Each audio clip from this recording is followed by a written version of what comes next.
Hi viewers, welcome to our channel. Big Boss fame and social media influencer Shanmugh Jashwant. So పోలీసులు ఇవాళ గంజాయి కేసులో అతను arrest చేయడం జరిగింది. సో అతనితో పాటు అతని బ్రదర్ని కూడా ఇప్పుడు నార్సింగి పోలీస్ స్టేషన్లో ఎంక్వైరీ చేస్తున్నారు. అసలు ఏం జరిగింది, ఎందుకు పోలీసులు వాళ్ళ ఇంటిపై రైడ్ చేశారు, ఎందుకు అరెస్ట్ చేశారు, సో ఈ అంశం మీద డిస్కస్ చేయడానికి ప్రజెంట్ మనతో పాటు సీనియర్ జర్నలిస్ట్ జగదేవ్ గారు ఉన్నారు. వారితో ఒకసారి డిస్కస్ చేద్దాం. సార్ నమస్కారం. సార్ నమస్తే సార్. బిగ్ బాస్ ద్వారా అంతకుముందు షార్ట్ ఫిలిమ్స్, వెబ్ సిరీస్ ద్వారా ఎంతో ఫేమ్ తెచ్చుకున్నారు షణ్ముఖ్ జస్వంత్. సో మరి ఇవాళ పోలీసులు అతను అరెస్ట్ చేయడం జరిగింది, గంజాయితో దొరికాడు అని చెప్తున్నారు. సార్ మరి ఏం జరిగింది అసలు ఈ ఇష్యూలో? మీడియాలో వచ్చే కథనాలు అలాగే పోలీసులు కథనాల ప్రకారం తెలిసింది ఏంటంటే ఒక సినీ ఫక్కీలో ట్విస్ట్ అయింది. ఏంటంటే వాస్తవానికి ఆయన అంటే ఇది పోలీసుల కథనం తర్వాత మీడియాలో వచ్చిన వార్తల ప్రకారం తెలుసుకుంటే వాళ్ళ బ్రదర్కి మ్యారేజ్ ఫిక్స్ అయింది. రేపు ఎట్లాగో మాఘమాసం కదా, వరుసగా పెళ్లిళ్ళు ముహూర్తాలు ఉన్నాయి. సో ఇంకొక వారం రోజుల్లో ఆవిడతో పెళ్లి ఒక ఆవిడ పెళ్లి ఉందని అనుకుంటుండగా ఈలోగా మరి పెద్దలు కుదిర్చిన నిశ్చయం అంటే ఇలాగే ఉంటుంది, కొన్నిసార్లు చెప్పుకోలేక బాధపడలేక. సో ఇక్కడ మరి ఇంకో ప్రేమ వ్యవహారం అయి ఉంటుంది, ఇంకో ఆమెను చేసుకున్నప్పుడు అది అక్కడ ప్రాబ్లమే కదా. మరి వాళ్ళు ఎన్నో పెళ్లి ఏర్పాట్లు చేసుకుంటారు, మండపాన్ని బుక్ చేసేసి ఉంటారు, అవన్నీ ఇంకా బూడిదలు పోసిన పన్నీరే. అవన్నీ అట్లా జరుగుతున్నప్పుడు ఎలా ఉంటుందంటే ఒక్కసారిగా మనస్తాపానికి గురవుతారు. అటుపక్క అమ్మాయి కూడా చాలా ఆశలు పెంచుకుంటారు, వీలే కాబోయే భర్త అన్నట్టు ఫీల్ అవుతారు. అంత జరిగినప్పుడు ఒక్కసారిగా ఇట్లా జరిగినప్పుడు మనస్తాపం చెందుతుంది. బట్ మొత్తానికి వాళ్ళు సైలెంట్గా ఎందుకులే అని ఊరుకోకుండా, ఎలాగూ ఉన్న పరువు ఊర్లో సగం పరువు సంతలో అన్నట్టుగా తెలుగులో సామెత ఉందిలేండి. అలాగా పరువు పోయే అంశం కాబట్టి సరేలే అని చెప్పి కంప్లైంట్ చేద్దాం డిసైడ్ అయ్యారు.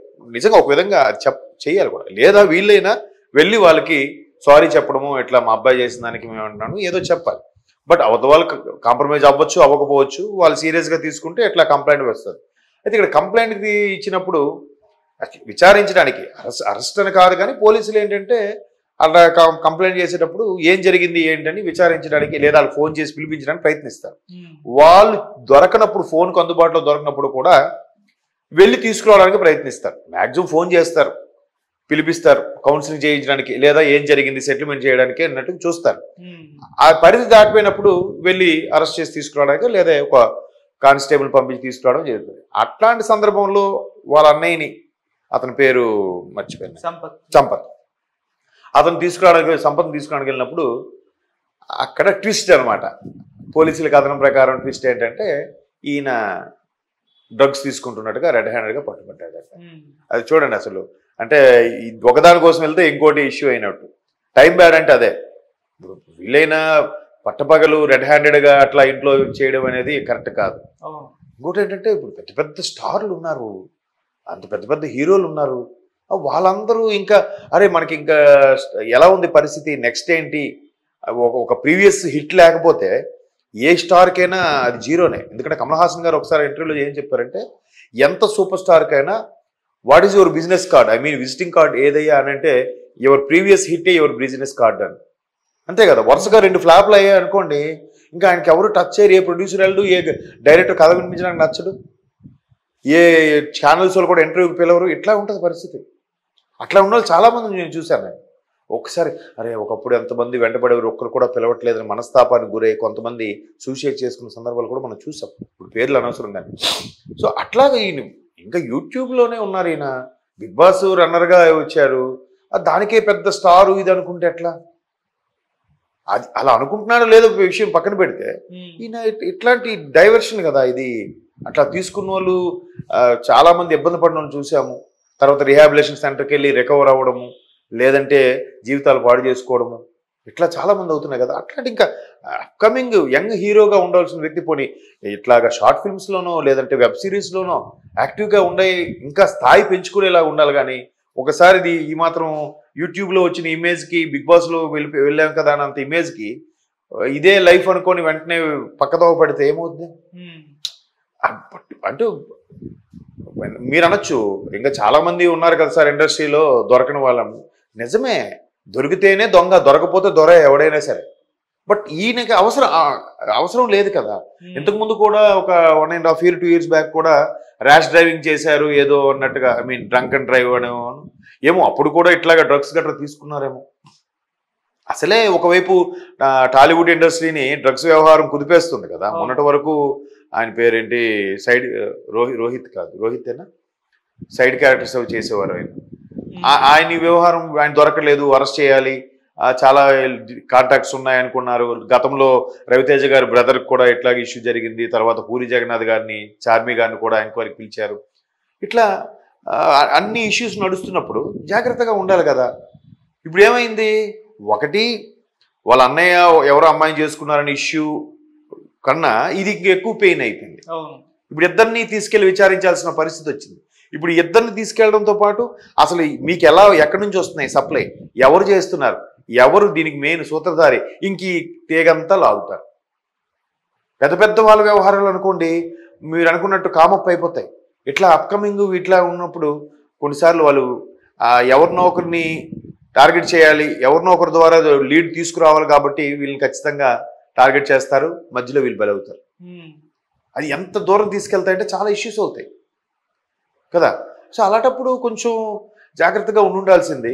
ఒకవేళ ఉన్న పోనీ అలవాటు మీరు అన్నట్టు దొరికినోడు కదా దొరకనోడు అని అనడానికి మీరు మిగతా టైంలోనే ఎప్పుడో చేయొచ్చు కదా. పట్టపగల వీళ్ళు వెళ్ళి అరెస్ట్ చేయడానికి వెళ్ళినప్పుడు ఈయన ఈ విషయంలో దొరికాడంటే అదేదో సినిమా ఫక్కీలో జరిగినట్టుగా లేదు. లేదా ఎవరైనా ఇన్ఫార్మ్ చేశారా పోలీసులకి, అలా కూడా ఉండొచ్చు. లేదంటే జనరల్గా ఫోన్ చేసి రండి కౌన్సిలింగ్ పిలిపించి, లేదంటే మీ మీద కంప్లైంట్ వచ్చింది ఒకసారి స్టేషన్కి రావాల్సి ఉంటుంది అని చెప్పే నేపథ్యంలో డైరెక్ట్గా ఇంటికి వెళ్ళారంటే ఇట్లాంటి ఇన్ఫర్మేషన్ ఏమైనా వచ్చిందేమో. పోలీసులు కూడా ఇన్ఫార్మర్స్ ఉంటారు, అటువంటి నేపథ్యంలో ఈయన పట్టుకున్నారేమో. ఇంకా కెరియర్కి మచ్చ అయిపోతుంది కదండి, ఇలాంటివన్నీ ఇష్యూస్ అవుతాయి. అంతకుముందు నేను కూడా విన్నాను, ఆయన ఇలాగ యూట్యూబ్తో ఉన్నప్పుడు మరొక యూట్యూబ్ స్టార్తో ప్రేమలో ఉండేవారని కానీ సోషల్ మీడియాలో బాగా వైరల్ అయ్యాయి.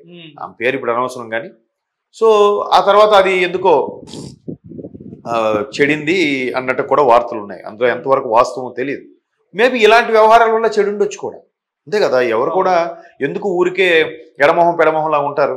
కొన్ని నచ్చనివి, కొన్ని సీరియస్ ఇష్యూస్ కానీ లేదంటే ఎట్లాంటివే పోలీసులు అయితే మెడకు చుట్టుకుంటుంది కదా. ఇప్పుడు వాళ్ళు కూడా పెద్ద పెద్ద వాళ్ళు కూడా ఏం చేస్తారు, ఎవరినో ఒకటి బలిపశువు చేయాలి కాబట్టి ఇట్లాంటి వాళ్ళని ఇంకా టార్గెట్ చేస్తారు. ఇంకా చాలా కెరీర్ ఉన్న వ్యక్తి కదా. అట్లా అంటే ఒక్కొక్క బలహీన క్షణం, ఒక్కోసారి టైం బ్యాడ్, అట్లా డైవర్షన్ తీసుకోవడం జరుగుతుంటుంది. చాలాసార్లు హీరో సుమన్ గారు కూడా అదే చెప్పారు. కొన్ని సందర్భాల్లో మనం తప్పు చేయకపోయినా, ఇప్పుడు ఆయన దానికోసం రెడ్ హ్యాండెడ్గా దొరికాడంటే ఒకటి ఆయన తీసుకుంటున్నాడా, ఆయన పేరు షణ్ముఖ్,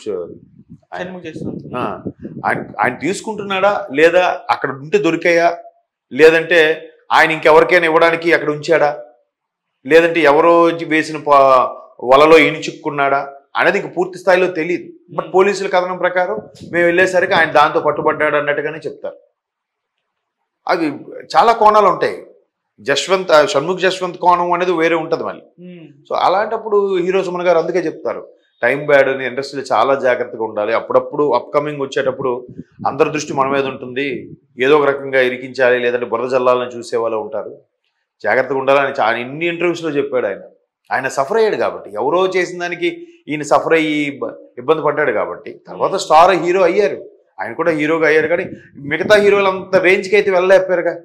ఒక ఫ్యామిలీ ఓరియంటెడ్ హీరోగానే ఉండిపోయాడు ఆయన.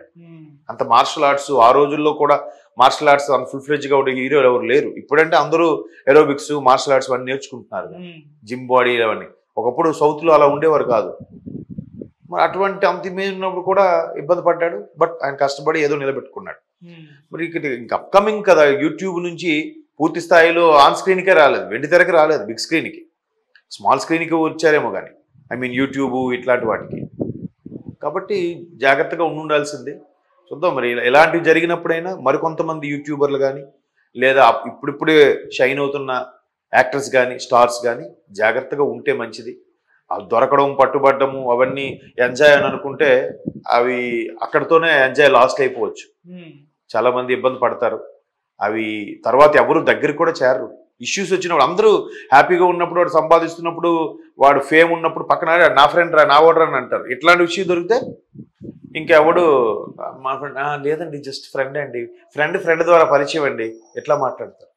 ఇప్పుడు తెలిసి వస్తుంది అసలు లైఫ్ ఏంటండి. ఓకే. సో అందరికీ రిక్వెస్ట్ ఏంటంటే ఇట్లాంటి ఊరి గురించి దూరంగా ఉండి జాగ్రత్తగా కెరీర్ బిల్డ్ చేసుకుంటే బాగుంటుందని నా అభిప్రాయం. మరి ఎవరైనా అనుకున్న టైం డెస్టినీ అని ఉంటుంది కదా, అది ఎటు తీసుకెళ్తుందో ఒక్కొక్కసారి చెప్పలేం. వాళ్ళు ఎంత కంట్రోల్గా ఉన్నా పక్కవాడు ఇన్ఫ్లుయెన్స్ చేయొచ్చు, లేదా వాళ్ళకి అట్లాంటి బుద్ధి పుట్టి అట్లా వాళ్ళ టైం బ్యాడ్ ఉన్నప్పుడు ఆ బుద్ధి కూడా అట్లా బ్యాడ్ వైపు తీసుకెళ్తుంది. Okay sir, thank you so much.